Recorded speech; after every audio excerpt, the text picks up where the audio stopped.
I'm coming back at you with another one. This is Mina, one half of Feed the Spirit. I like saying that now. My business partner, the other half of Feed the Spirit, Truth, he says that. So I picked that up for him, and I want to give him a major shout out for saying that every time he record his videos. But anyway, if you will allow me to talk about the dark night of the soul, okay? I want to talk about what is dark night of the soul. And I'm going to go into it on how to deal with it and, once you overcome it, how you can actually go about your life, okay? So, dark night of the soul first came about in the 16th centuries, right? Okay? It's a spiritual idea of depression, okay? However, most people refer to it as falling into the pit of the void, right? So you all know falling into the pit of the void could be, going through life difficulties or life challenges. But check this out. Depression is not the same as dark night of the soul. Okay? They can be an overlapping between the two. They can be like similar, but they're not, right? So somebody who's going through the dark night of the soul just may be depressed, and vice versa, but not really necessarily, but it could be, okay? But let's just move on or whatever.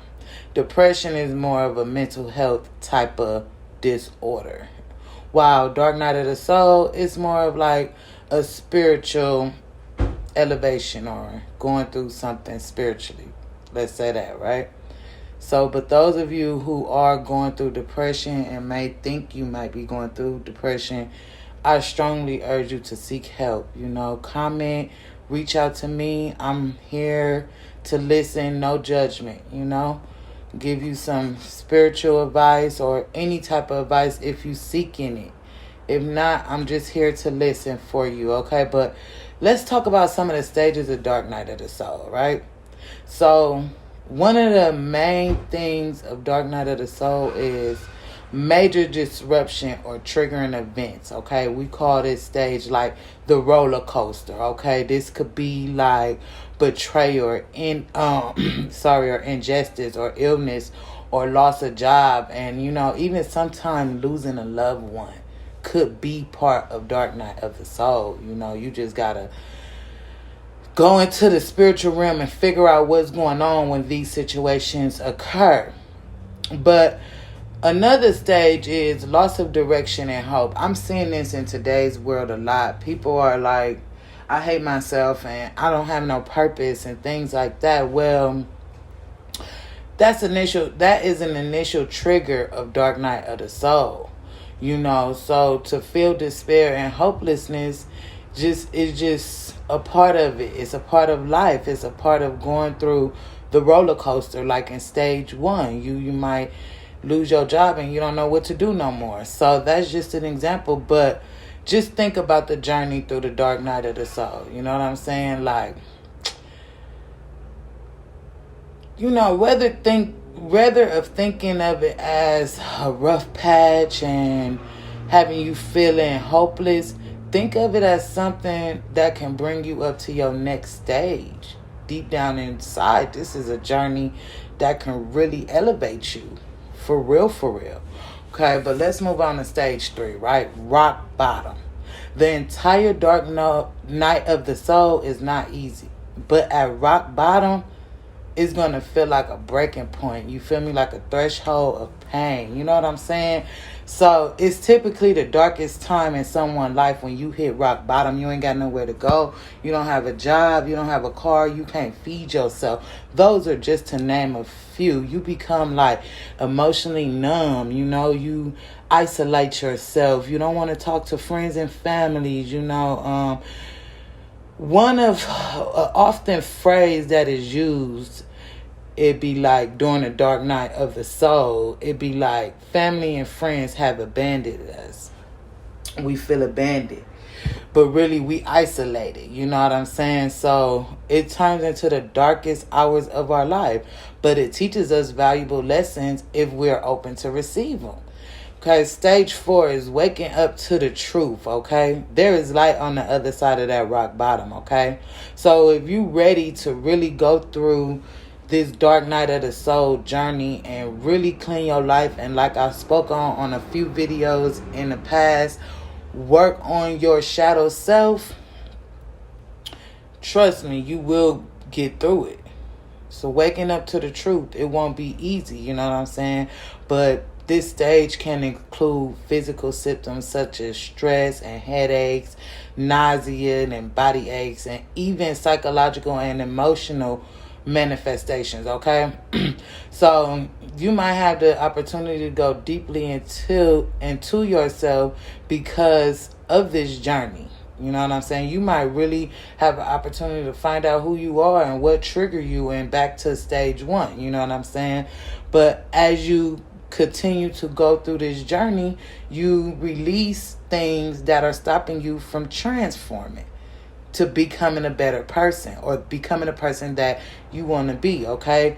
So stage 5 is the spiritual studies, okay? So after you discovered your life purpose and you start laying down the foundations of your life, and that you truly want to live, then, you know, you doing things that you truly are meant to do in life. You know what I'm saying? You become more curious and drawn to spiritual teachers and guides at that time when that happens. You know what I'm saying?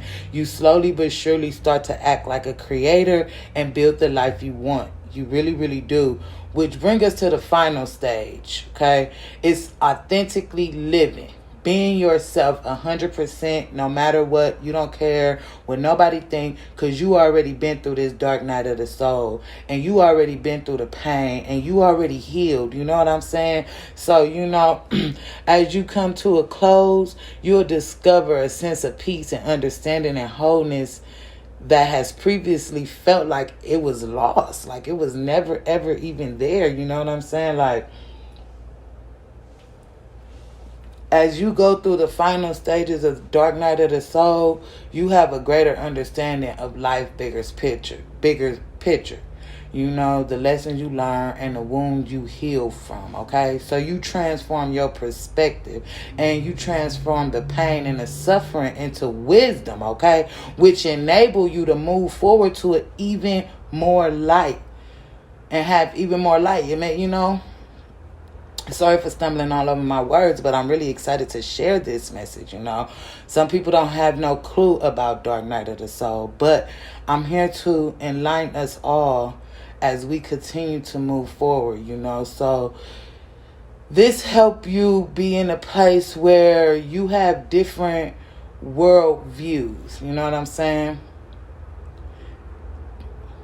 Treating Dark Night of the Soul as a journey of becoming a better person helps you live with more passion and purpose, okay? You will be inclined to be in service of others rather than just yourself, okay? So here's a few things you can do to get out of Dark Night of the Soul, you know what I'm saying? Like, see this as an opportunity for growth. That's for the first thing, because that's a huge part of it. Recognizing what you need and taking the best care of yourself as possible. Self-care is a huge part of coming up out of the dark night of the soul. But also, you'll want to trust your intuition as well as your spiritual guidance, you know.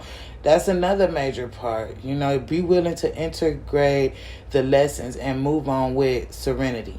Don't be mad that things are happening or bad things, that this is a bad cycle for you. Understand that this cycle is to help you do better and learn lessons, you know. So sometimes the diamond presents itself as you in the rut, okay? Sometimes, you know, you don't see the diamond until you go into the rut, okay? So you need to let go of your control or trying to change the path of this journey. You're going to have to go through it. You know what I'm saying? Some people literally try to run away from their darkness, but you really can't run away from yourself. Let me say that again. Some people try to really